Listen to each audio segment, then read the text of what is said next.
That was interesting.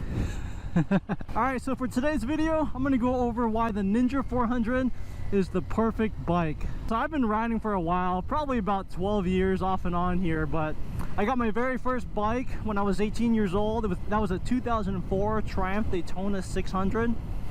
And I bought that on eBay, and I had it shipped from Palm Bay, Florida, all the way to Seattle, Washington. So I had that for a couple of years. It was a great bike. Then I ended up switching to a 2003 Honda CBR 600 F4i. And then I swapped over to a 2009 or 2007, I can't remember, R6. Had that for a couple of years, and then I swapped over to a Gixxer 750. For my kind of riding, I typically just ride on the street. I don't do any track. My bikes are mainly for commuting, just having fun on the weekends. When I had the 750, I was just graduating college. I was kind of starting my professional career. I'm 33 years old right now. I wanted to live in the city, so I sold everything I owned, which included all the motorcycles, and I stopped riding for a while. But after not having a bike for a while, I started to get the itch to ride again. I did a ton of research, ended up on the Ninja 400. In this video, I'm going to go over the 5 reasons why the Ninja 400 is the perfect bike. Perfect bike for beginners, perfect bike for experienced riders. It's just an all-around awesome bike. So number 1, it's just ooh,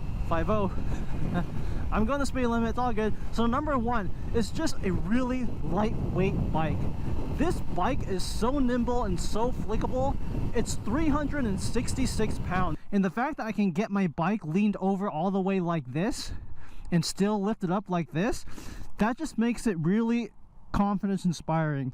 Try doing that on a Ninja 650. When you go to dealerships and you feel the weight of the bike, usually there's no feel, there's no liquid in the bike, and typically after they do that, it's an additional 20, 30, sometimes 40 pounds more.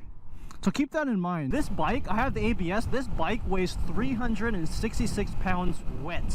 That's filled up, oil, all the liquids. When you're comparing this bike to like the Ninja 650 or the Honda CBR 600RR or any other 600 series bike, bikes usually weigh in right around 420 to about 440 pounds. And they're just a heavy bike, especially if you're a new rider and you're not used to handling such a heavy machine. Having a really lightweight bike just makes you that much more confident when you're riding, because you know, stuff happens. Sometimes you'll be riding on the street, come to a sudden stop. Sometimes when you jolt to a stop like that, you'll really feel the weight of the bike when you're trying to keep it upright.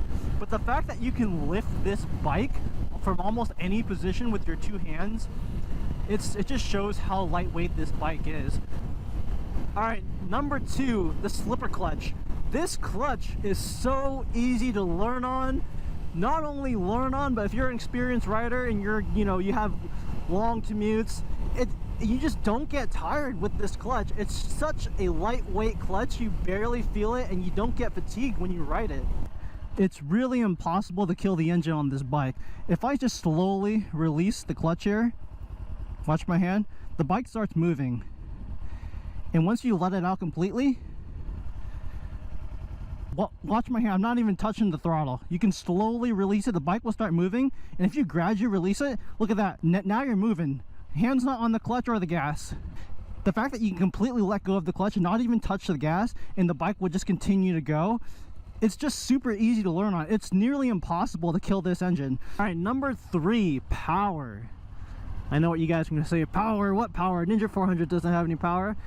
Alright, so it's got about, I think, close to 50 horsepower here. Oh, Tesla Model S is going a little fast.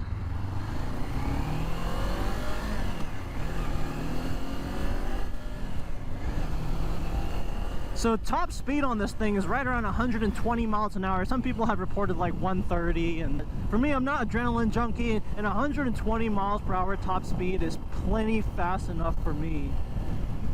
It's not too much power to get you in trouble, but it's enough power to keep you entertained. Now when you're riding a motorcycle, you're taking a lot of risk, and the name of the game is you want to eliminate risks. And that's why you wear gear. It's why you wear a helmet. That's why you wear a jacket, you know, protective jeans, because you want to eliminate risk. And part of my elimination of risk is not buying a bike with too much power that I don't need. This bike can go 120 miles per hour. That is more than enough power for me on the streets. All right, number 4, let's chat looks. Just look at this bike. You have the beautiful lines of the bike. The wheels already come gloss black, which look amazing. You have the dual headlights, LED from the factory, and the fact that they're both on look really good. Now I did upgrade my bikes with a few modifications, some slightly larger tires, and then I removed some of the decals and kind of made it my own. Custom exhaust. The wheelbase, the height, it's the same size as like an R1 or an R6 or a much bigger bike. And lastly, number 5, the riding position. The riding position on this bike is very, very comfortable. I'm about 5'11", pushing 6 feet with my boots on, about 180 pounds, average build. And the bike fits me really well. It's a little, maybe even a little on the smaller side, but overall still very comfortable and fits me really well. In the riding position, I'm very comfortable. It's mostly upright position. There's no weight on my wrists.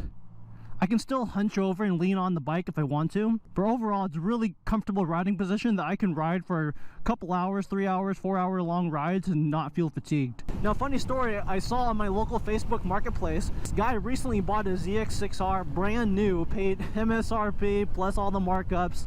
I'm guessing he was close to $15,000, if not more. He owned it for less than a week, and then he listed it for $10,000, for about $10,999. So he was taking a major loss on that bike. It's because the riding position on those bikes are so uncomfortable. Everyone that buys a motorcycle wants a super sport bike. A lot of people just want like a really comfortable bike. If you really think you want a super sport bike or a ZX6R or even a BMW 1000RR, go to the dealership and sit on those bikes.